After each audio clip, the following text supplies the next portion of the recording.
everybody, to the Beer Guys Radio Show. Thank you so much for joining us, hanging out for some craft beer and conversations.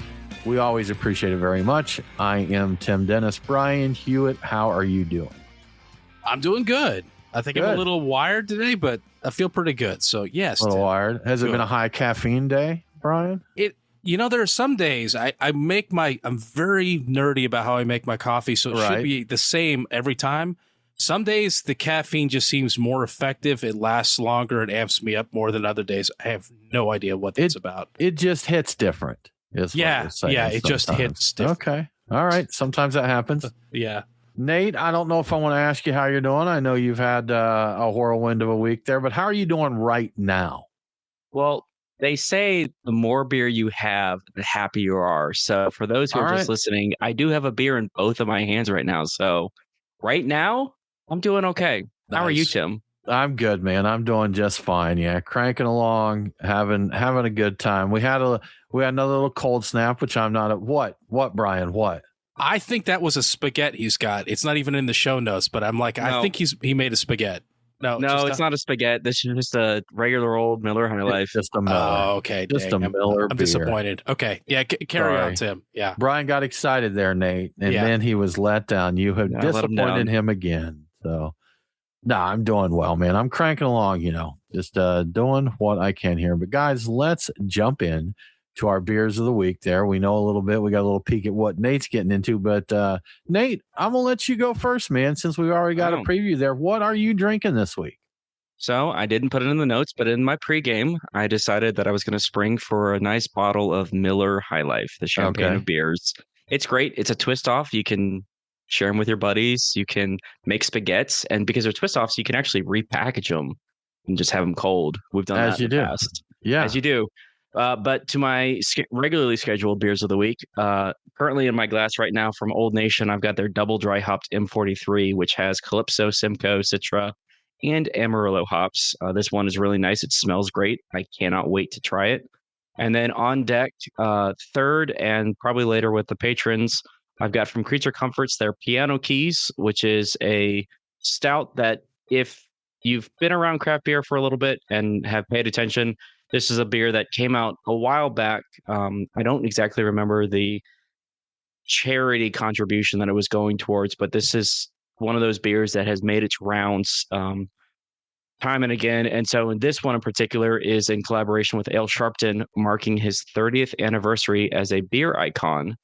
And it's got cocoa nibs, vanilla beans, and some chocolate added to it. And it's an imperial stout. And that was Piano Keys, right? I don't know if you said Piano Keys. Yep. Yeah, Piano Keys. It is, yep, and that is an L Sharpton collaboration he's done for a few years. I think he did it with Sierra Nevada. I want to say he did it originally with New Belgium the very first time. With New Belgium, was it? I believe it was New Belgium the very first time, yeah. Yeah, but L's a good guy. 30 years reporting, on craft beer and that's a long time. I mean, we've been doing this for a little over a decade now. We know the changes we've seen in that time, so.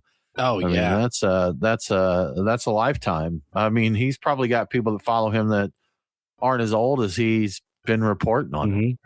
So yeah, the funny thing is he doesn't look it either. I mean, he doesn't look like he's been doing it a day over 29 years. I mean, yeah. I mean, if this is 30th anniversary is drinking beer, and assuming he was legal drinking age, I mean, that would make L, doing the math, at least 51, and he does not look anywhere near that. So it's close, probably the beer. I'm assuming. I think it's the preservative nature of the hops and all the beer he drinks. Yeah. Yeah. Good stuff. Brian, what do you got this week? So I pre-gamed with Baby Kittens from Fat Orange Cat. That's something that I'd been talking with people on social media about. Somebody asked if I'd had it yet, and I said no, but I'd been looking at it, so I went and bought one. Good. New England IPA, enjoyable. It's got something interesting going on with the hops. I think it's supposed to have like a mango and a few other things going on with it. I've noticed this with hops sometimes in some beers. There is like a melon plus like a eucalyptus kind of camphorous is the word that comes to mind, but the two together, it's a very interesting thing going on, and it's a particular variety of hops. I'm not sure which one. Very interesting beer. Good. I liked it. But now I'm working on a Hoof-Hearted $60 nachos, which when I saw that, I'm like, I have to get this beer. I like Hoof-Hearted I don't see around very often. They're in and out, but $60 nacho seems very relevant to our circumstances. We have been complaining about how freaking expensive everything gets these days when you go out. So $60 nachos just, I don't know, seems like par for the course. But it's a New England double IPA with Citra, Simcoe, and El Dorado, and I've been sipping on it. It is very nice. It's very good. I would recommend getting it. It does not. I'm sorry, I know of the three of us, I'm the youngest, but whenever I hear Hoof-Hearted, just tickles that funny bone. You know, Nate, I'll tell you this. It was probably a year that I saw the brand like mentioned online, and this happens with a lot of things these days. Like I never really said it out loud. I just read it. So I never thought about it. And then one day I think I was actually talking about one of their beers on the show. Like I had one of their beers on the show. I was like, yeah, from Hoof-Hearted Brewing. And like right then I'm like, oh man, how did I miss this for years? Literally. I have a friend from way back in high school that used that online for a lot of years, and I was in the same boat. I didn't know what that was, and never really thought about it. I just saw it.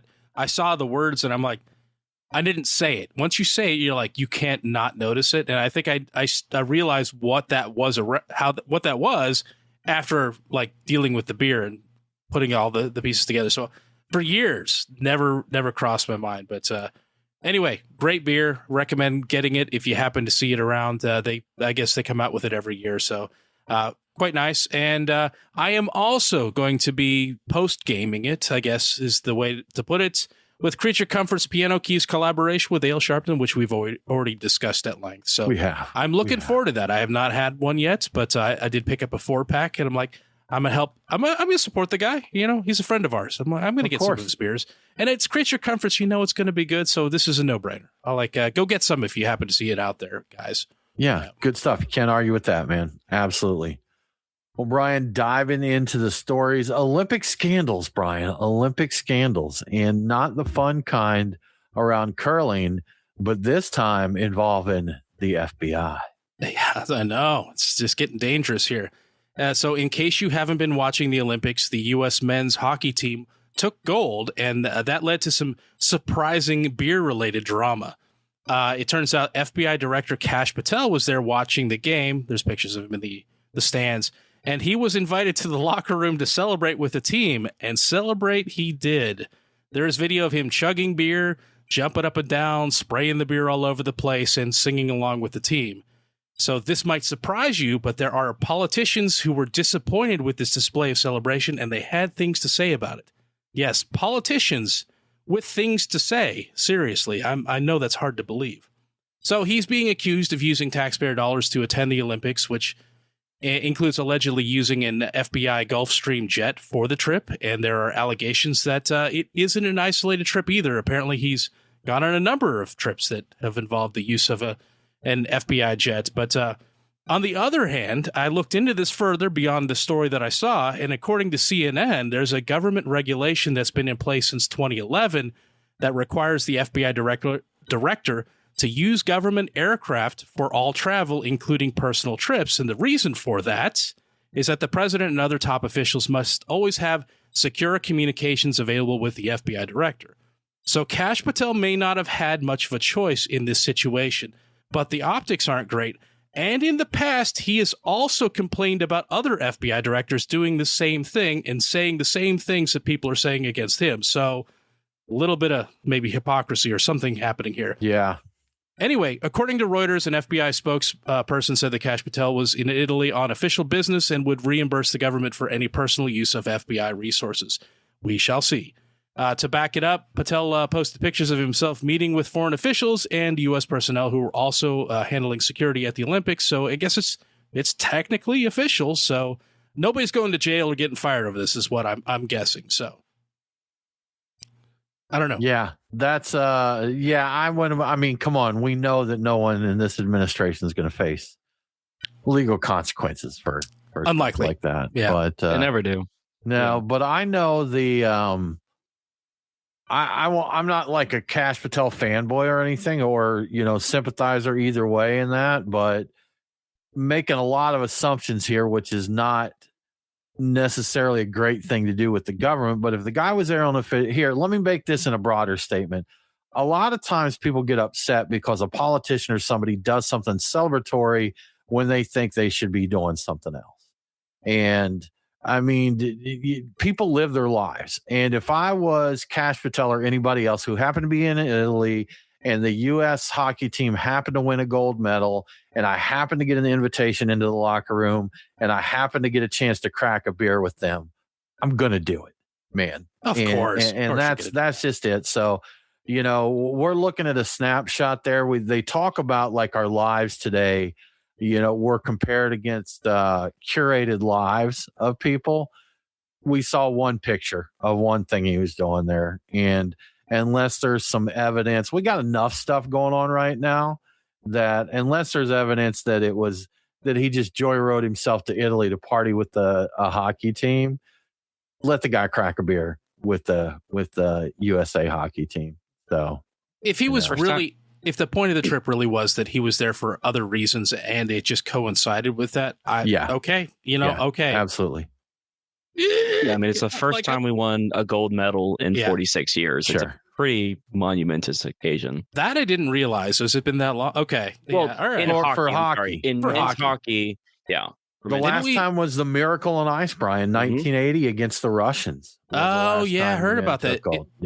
Didn't we beat the Canadians to, We did. For this one? Yeah, for this one. Yes, for this one we did. That's what I thought. I know that was kind of a big deal, and I know people were talking about it. I didn't watch it, I'll be honest with you. I'm not a big hockey person, but I was pretty sure that was what happened. I'm like, hooray for us. That's quite the accomplishment. Good job, guys. Yeah. Yeah, that's, Tyler said, he's celebrating America winning. He's like, how about we stop being such Karens and just be happy that we won a gold?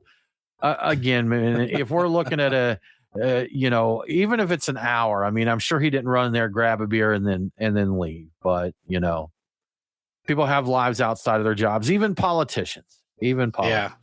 So, the way he looked in that video, he'd been there probably for a while. It probably wasn't. They didn't catch him the first beer. No, I think they were. I don't think he was going anywhere anytime soon either. So I'm sure that was a good night. I'm taking a lot of stuff at face value here and making a lot of assumptions to say this, but I'm saying based on one snapshot of a picture, we shouldn't lose it over that. But who knows? Well, Brian, moving on with one of our favorite companies in the world, Tilray, and because they own so many of our favorite local breweries from back in the day. But some big news, and this actually looks like it could be good for Tilray as a company, and hopefully will extend to many of the breweries they own there. But they've actually entered a licensing deal with Carlsberg to brew and distribute some of their beers. Yeah, that's right. Tilray has entered into a 5-year agreement with Carlsberg Group to handle the production, marketing, distribution, I guess that's just it. I don't think there's anything beyond that, of Carlsberg's portfolio in the United States. And like you said, it's kind of a big deal. That's all of it. The initial focus of the deal is on 4 specific brands: Carlsberg Elephant, Kronenbourg 1664, and Kronenbourg 1664 Blanc. And for whatever reason, I looked into what the Blanc was all about. So apparently Kronenbourg 1664 Blanc is Carlsberg's answer to Blue Moon and Hoegaarden. So if you're a fan of those, you like that, that's what you can get from Carlsberg. Anyway, the partnership kicks off on January 1st of 2027. And if things go well, that Tilray hits their performance goals that have been set up in the deal, there will be an automatic 5-year extension. So that means this is 10 years maybe for Tilray. And the deal also marks Carlsberg's move from just exporting beer into the U.S. to actually producing it here locally at Tilray's facilities on both coasts. So they're planning on doing it at least a couple of places are going to be used for this. Tilray is going to use the deal to fill their 1 million barrel capacity that they have. They've had trouble filling that lately and have recently closed several smaller breweries to cut costs as a result. While Tilray is the 4th largest craft brewery by the Brewers Association standards, its production volume also saw a 13% decline in, I believe it was 2024. So they still went up. Even with that decline, they actually moved up 1 spot in the rankings. So they're pretty big. So I was going to say, what do you think? Is this a good thing? It sounds like you think it's a pretty good thing, Tim. On the surface, it sounds pretty good, man. I mean, they're going to be producing beer, and that we know now I don't think any of us are fans of any of those brands, and it's not any of our regular beers, but I am curious how it will be received by the people that drink those beers, if they will produce them to the standards of the people drinking them. But I think on the surface, it sounds like a good deal. I know those are big brands, so they're going to be brewing, if they're doing it all, they're going to be brewing a lot of beer. And I think that is good for keeping breweries open, keeping people working there, which is the thing that I care about. All these breweries they bought up, they can use that extra capacity to brew these, and that means someone gets to keep their job. So I'm down with that. Yeah, absolutely. And go ahead, Nate. Sorry, I was going to say, Tim, honestly, you said all the same things that I was going to say. At the face value of this, it looks like it's going to be a good deal. It benefits Carlsberg to have fresh product made domestically instead of it being made, elsewhere and then imported in. If it fills out Tilray's 1 million barrel capacity, then it means that less smaller breweries get shut down. And who knows, maybe this is just another way for, like you said, Brian, having a Carlsberg tap at Sweetwater Tap Room, which would be kind of neat. Have you ever had Carlsberg? Not on draft, but I've had it in package. Yeah. Okay, so you have had it. You've had it, right, Tim? I don't consciously remember ever having one. I wouldn't doubt that I have before, but now here's the thing though. There's a lot of brands that are owned by Tilray that we have not seen on tap at Sweetwater. So I don't think it's very likely we'll see a Carlsberg tap there. But there's other brands I sure would like to see them tap. It'd be cool to go in there and just be able to get everything in the Tilray portfolio, but that's not happening. For a while, we had, was it Green Flash or Alpine? Some of Alpine, those. Green Flash, yeah. Love seeing that. I'm still waiting for Widmer, which I believe they bought. It was Widmer that they bought. And yeah, I would like to see that. There was one other aspect to this that's being tossed around. It's like Carlsberg has a little bit of a prestige because it's an import. It's not because it's an amazing beer or anything like that. It's an import, so it gets a little extra flashiness for that. If they start brewing it locally, I don't know if it still gets the same kind of import attention that it used to get. You know what I mean? Well, here's the thing. I think that there has been issues. I don't remember if it was Guinness or Heineken or one of those, but there was someone that I think much like our boneless chicken wing thing last week. Yes. I think there was someone that filed a suit over that. And they look, I was led to believe I was drinking an imported beer, and it's this stuff's brewed in Detroit or whatever. So I think that's because I do think there are certain people that choose it because of the prestige that an import brand carries there. If Heineken was a beer, made by any American brewer and just thrown out there, would people care?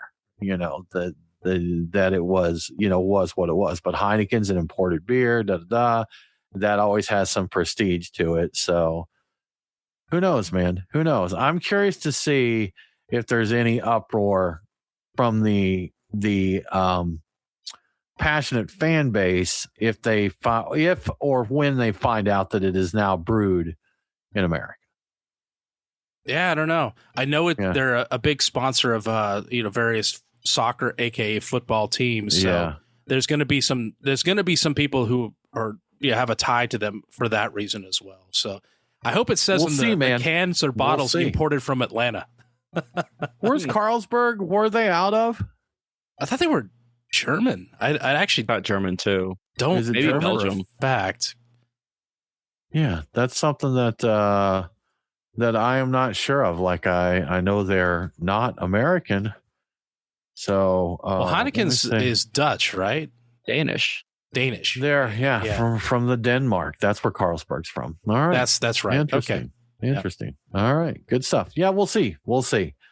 O'Brien, Mississippi has got a problem, apparently due to mismanagement of the ABC board there, and that's a slight sidetrack. Brian, years and years and years ago, I worked for an inventory company. And, Mississippi has a state ABC, it's state run, distribution that they do there. And one time I had to inventory the entire warehouse for all liquor in the state of Mississippi. Wow. So it was just, it was impressive to go in there and to see, gosh, I don't know, 100 pallets of like Jack Daniels or something like that. Just, I'm like, wow, that is a lot of Jack Daniels. But anyhow, I digress, Brian. Tim's like, one for me, one for the state, one for me, one for the state. Yeah. But apparently there's trouble at the ABC, and Mississippi bars are running dry because of it. Yeah. So the Mississippi Alcohol Beverage Control, aka the ABC, if you didn't know what that means, it's facing a massive inventory backlog. So the crisis stems from a tech mismatch in the new $55 million warehouse that they apparently have constructed. Apparently, the software system running the conveyor belts is not compatible with the existing machinery that they have. As a result, they were forced to use, they're using a slower packaging system. I don't know if it's the conveyor belts that actually just move slower or just have lower capacity, but anyway, it's drastically reducing their output. Businesses in Mississippi are missing out on deliveries that in some cases amount to hundreds of thousands of dollars in inventory. Like, this is huge money that they're not able to make and sell, And because Mississippi is one of 17 states that rely on a government-run liquor authority to supply all the alcohol for the state, businesses don't have another option. They can't go get what they need from another place, not legally anyway. But legislators are considering emergency measures like direct shipping or self-pickup as a way to deal with this. I mean, it does seem like now would be a good time to consider abandoning that government-run alcohol monopoly, but that may be a little too radical for Mississippi. I'm guessing that won't fly. The current estimates say that the warehouse will work through half of the backlog by March, so the half-life is until March, and they will work through the rest of the backlog by May. So enjoy your dry spring, Mississippi, brought to you by the Mississippi ABC. It's good for you. Now, there's got to be a reason here, but I've got to ask this question. Why don't they just fix the software? Was that mentioned? Was there what is the issue with that? It's a third party provider. There's some vendor. So I'm not 100% sure they didn't get into details about that. Obviously, they're not using AI because you could just rewrite the software in AI these days and just have it work. Yeah. I'm only slightly kidding. Half joking, half jokes, yeah, half jokes. I have done some of that kind of work myself. Actually, a lot of it in the past couple of weeks, but they didn't say. It's not clear to me if the vendor screwed up and supplied the wrong software or made upgrades, downgrades, side grades, or whatever that didn't match what was there.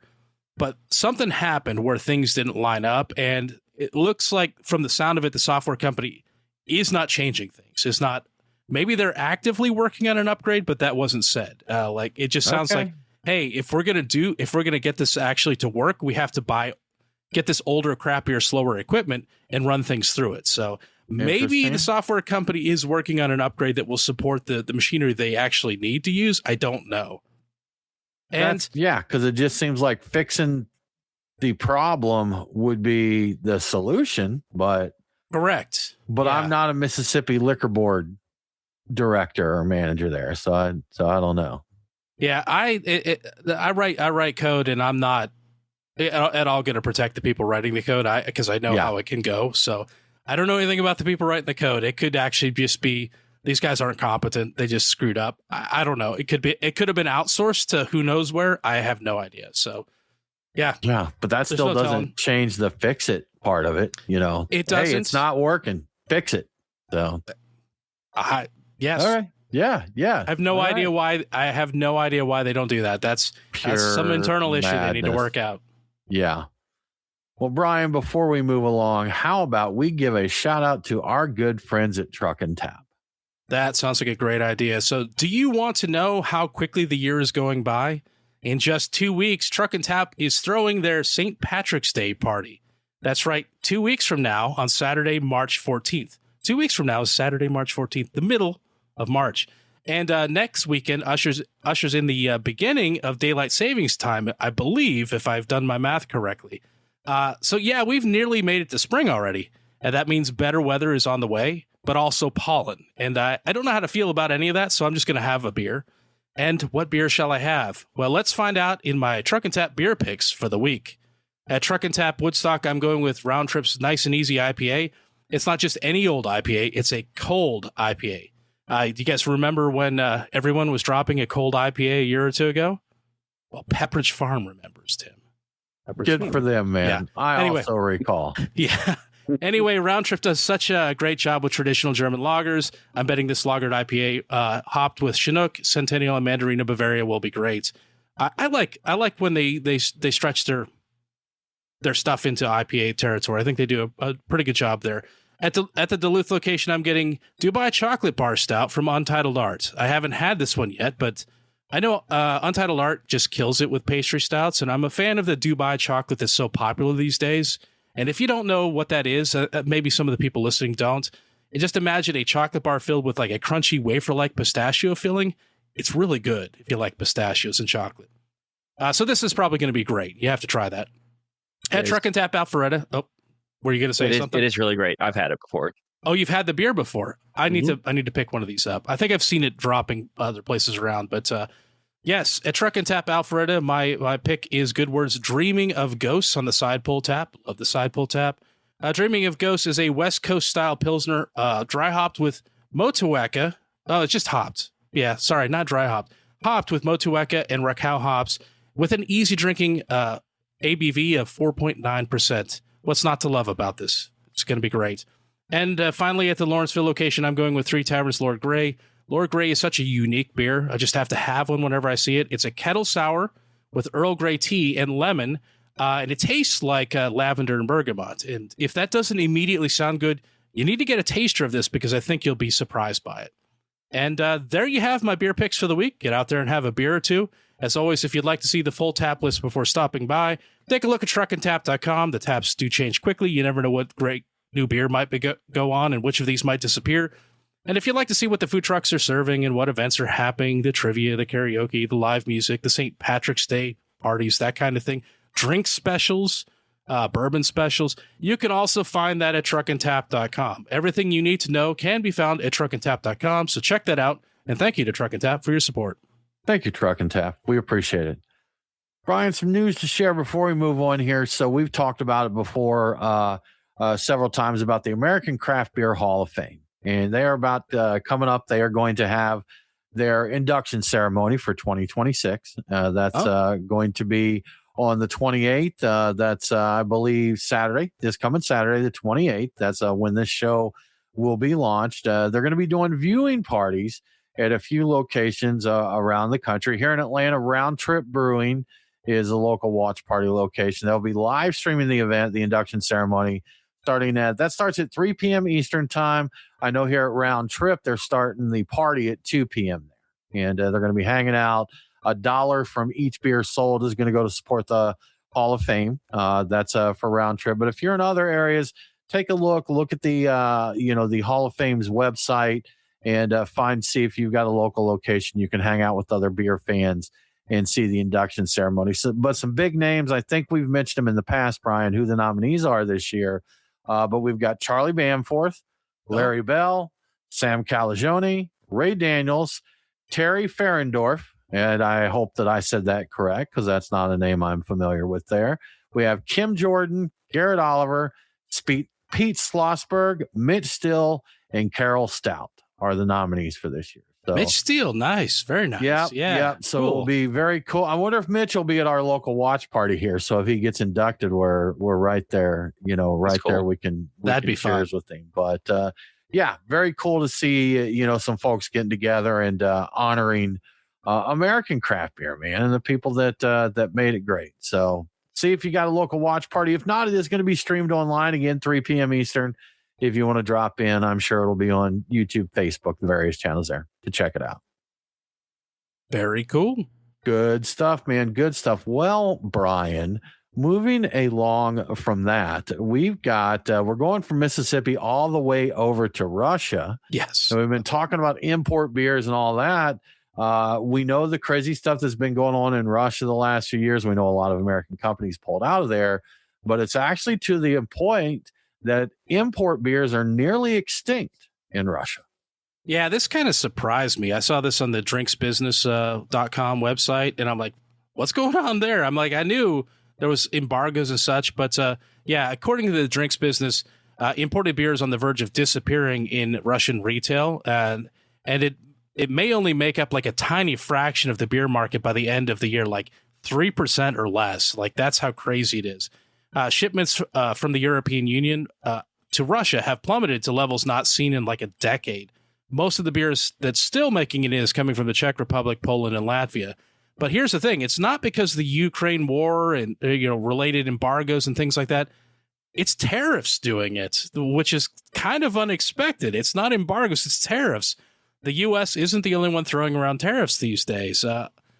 Russia has put a massive tax hike on beers from so-called unfriendly countries, ranging anywhere from like a euro to 1.5 euros per liter, which gets really expensive for beer. Before the tariffs, like most of the alcohol products they had before the war were still making it into Russia by way of the gray market. Like, you'd sell it and you couldn't really control what the people did that would then resell it to somebody else, and it'd wind up getting back into Russia. But yeah, that's not working anymore.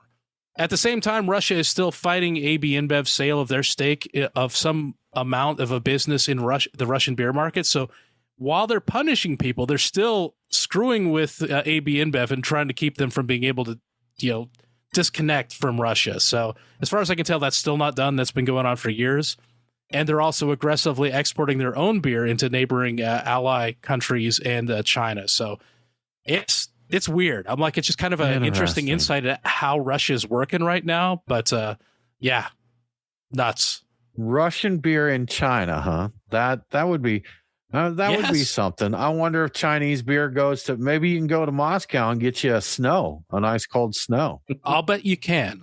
Because I think they're pretty tight. I bet you can definitely get snow there. Crazy stuff, man. Crazy stuff. Well, Brian, speaking of tariffs, big stuff, all kinds of changes going on. We can't keep up. It's illegal. It's not illegal. Here's new ones. Here's this. Here's that. I just have no idea. But we do have a little bit of info here on the impact on beer through 2025. And a little spoiler, it's not as bad as wine. Yeah, wine. Oof. Speaking of tariffs, we have some idea finally. We've been wondering what it's going to look like, what the impact has been on just the alcohol markets across the board. U.S. wine and beer exports were kind of grouped together in this article I'm looking at, and they dropped by a staggering $472 million in 2025, according to the U.S. Census Bureau. That's a 26% decline compared to the previous year. Wine took the biggest hit. It saw a 35.5% loss and accounted for $428 million of the total export decline. So $428 million of the $472 million. That means beer only accounted for $44 million of that total, which is a much smaller number than I expected. I guess that wine is a much more heavily exported alcoholic beverage than I guess beer is. That's what we're seeing. But spirits and other non-wine alcoholic beverages also struggled. They saw a $215 million decrease in exports. Experts are, of course, blaming these export losses on reciprocal tariffs announced back in April, which led to international boycotts of American products. So it wasn't just the tariffs, it's the boycotts they inspired on the receiving end of them. Although the Supreme Court recently struck down these tariffs, the president immediately announced a new 10 to 15% global tariff, which means we're not likely to see export numbers improve anytime soon, and we're not likely to see those export or boycotts on our products disappear. So I have no idea where exactly all that is in the legalities of it. It sounds to me like I think the tariffs are even some amount of tariff is still in effect, even though they've been struck down. And I don't know where things are going to wind up. It kind of sounds like eventually these tariffs are going away, but I don't know. Yeah, and I don't know how soon. I followed it as closely as I can. One thing I looked into, Brian, because you and I do order things from other countries occasionally, and there used to be a de minimis exemption that I think it was $800. Anything you bought under $800, like a personal purchase, was exempt from tariffs, and that went away. So a lot of people were hopeful that with these being struck down, that the de minimis would come back. It's not. So that is one factor there. Everything you purchase is going to be subject to tariffs. And Trump was very quick to say, as soon as they announced that they were illegal, that he already had, another means to enact it. But one thing I did see, the method that he's using right now to add this 10 to 15% is limited. Like it only can last for up to 150 days, but it does sound like by the time they get that to that 150 days, there are some other things that can be done. So he wants to keep the tariffs there, and he's definitely going to do every damn thing he can to make sure they're in place. It does seem like a stopgap from what you're saying. Like we can't get the stuff together to do this other thing, but we can put this temporary thing in to ensure that this doesn't go away. But they got rid of the de minimis and they replaced it with de maximus. Tim. Yeah, they did. 10 to 15% is de maximus that they can charge. That's right. Yes. So, crazy stuff, man. Crazy stuff. Well, Gen Z, Brian, the Gen Z drinking habits, I just don't know what to say about it. We've got a town here, Kennesaw, which is a neighboring town to my town, and they're looking to put a brewery in downtown Kennesaw. And there was a long article written basically saying, I will say this, it wasn't a snarky article. A lot of times when you see someone speaking out against something, they've taken a pretty firm stance with things. Like they've got a cause they're fighting for. This article did seem to be an honest, hey guys, is this the best place for us to spend our money? Because apparently some of the tax money is going to be used to help to fund that, to draw the business in. And so along with the written article with some good points, I'll give it that, may not agree with it, but was well written. But there was an infographic talking about the spending by generation. And of course, it's like, boomers, Gen X, millennials, they're all up here. I forget the number. Let's call it 30 billion a year or whatever. And they're all, fairly close to each other. But then you get to Gen Z and it's like 4 billion or whatever.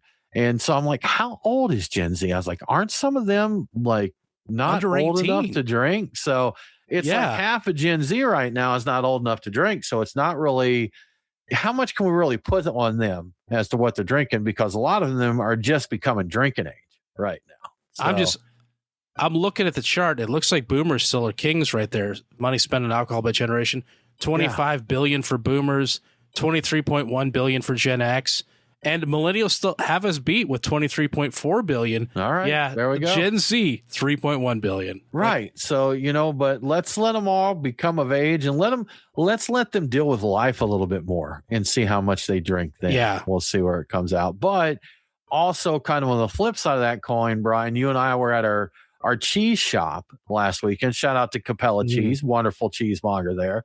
But there was a younger guy working behind the counter there, and he mentioned that a lot of his friends truly do not have any interest in drinking, that it's just, with his generation, they're just not about it. He also mentioned that some of his friends were, I've heard this term before. I don't know if I've said it before, but California sober, that is a popular one. So, all the talk about legal marijuana and more ready access to it is impacting it. There are some that are definitely choosing that for their relaxation and unwinding there. So that is having an impact. So it will be interesting to see where all that goes. But Brian, to your story there, outside of not drinking much, apparently they don't like toasts either.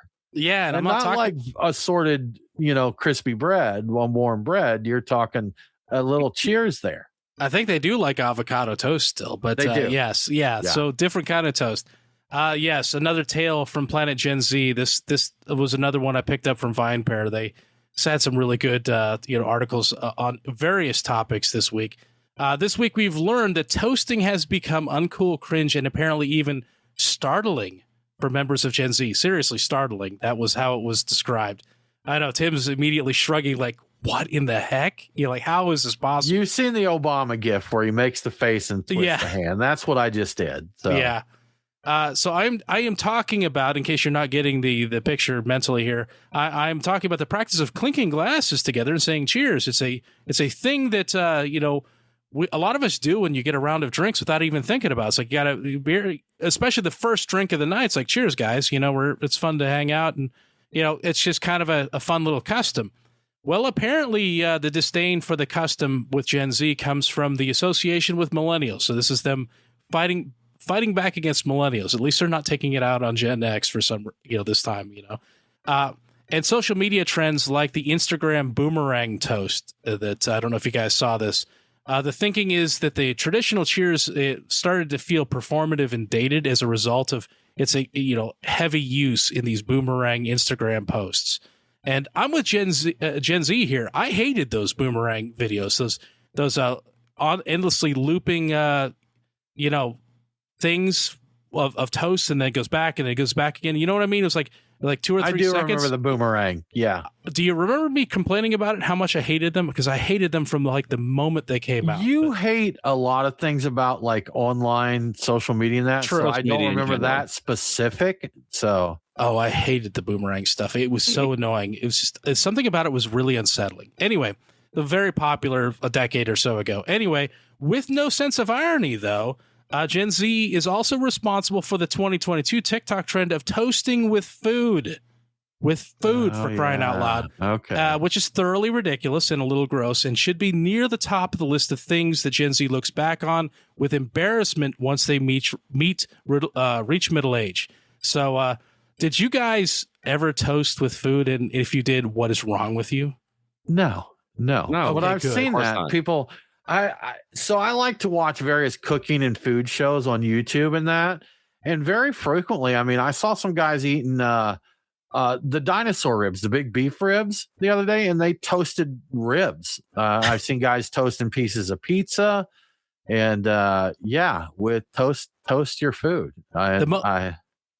The most unsettling thing I ever saw was guys with cutting a piece of steak on their fork to eat and toasting with the fork with the steak on it. I'm like, that is what? Why are you doing that? So, yeah, people say age is like a state of mind, and I will say in this state of mind, I've never felt older. What is up with people wanting to toast like a bit of steak on their fork or their pizza? Handful of mashed potatoes or whatever. Yeah, just stop. Hey, just put the fork down, reconsider your entire life's choices, and stop. Take a deep breath. And you know what? I'm a little sad that toasting, that cheersing is not in fashion for them because it's celebratory. Is the thing. Like anytime you're like, hey, cheers, you're in a good mood, man. Cheers. Something good has happened, or even if that something good is just the fact that you're at a bar with friends having a beer or whatever. It is a celebratory moment. And it's steeped in a lot of history. The article went deep into the history and where it originated. It's like hundreds of years ago. This has been around. It's been a long thing. It is going to outlast Gen Z without a question. The author of the article said that they felt weird about it now that they knew some other people felt weird about it, but they were going to continue doing it. I don't care. And I'm going to start doing it now with relish. And I'm like, I know some people will find this unsettling. You mean like chopped pickles? What's that? Chopped pickles? You said you're going to do it with relish. Oh, yeah. I see what you did there. Yes, if there's relish available. If not, I'm going to do it with enthusiasm and joy, Tim. Yeah. But also possibly with relish in case I have a hot dog. Yeah, I'm gonna enjoy doing it, knowing that people might find it unsettling. Now, there's another trend going around that have you guys seen this I think it's a 15 kilogram beer mug, the big metal. I thought I saw something like that. Beer mug or that. Work out to drink a beer. Yeah. What does 15 kilograms translate to? Is that like $7 or something? I don't know. I don't know. 23 euro. Yeah. Nope. Let me see. I can find it. Oh, okay. It's a little heavier than I thought then. So apparently 15 kilograms. I was doing my math the wrong way. It's like a 2.6 or something multiplier there. 2.2. So 15 kilograms is 33 pounds. So it's this big metal mug. And the challenge is you have to pick it up with one hand. It cannot be sat back down and drink the whole beer without spilling any. So you got to be able to pick up a 33-pound. It's essentially a dumbbell, just an oddly shaped dumbbell, and drink the beer. And I know here locally, Schoolhouse has one of those, and that's their challenge there is to drink one. So, and I've seen some because and again, 15 kilograms doesn't sound like much, but 33 pounds does sound like a little bit more. And I saw the some of their videos, some of their TikTok videos, and it's like these guys, pretty beefy guys, really fighting to get that mug up there. I'm like, man, that can't be that hard. But yeah, all right. Oh, one hand. Once you get a grip on, you can't use two hands on the grip. All that. So there's some rules there, but yeah. Well, think about this. People do stein holding with just glass steins and beer. Like, that's no weight in it. And it's a matter, now they can hold it a lot longer, but anything held for long enough is going to get super heavy.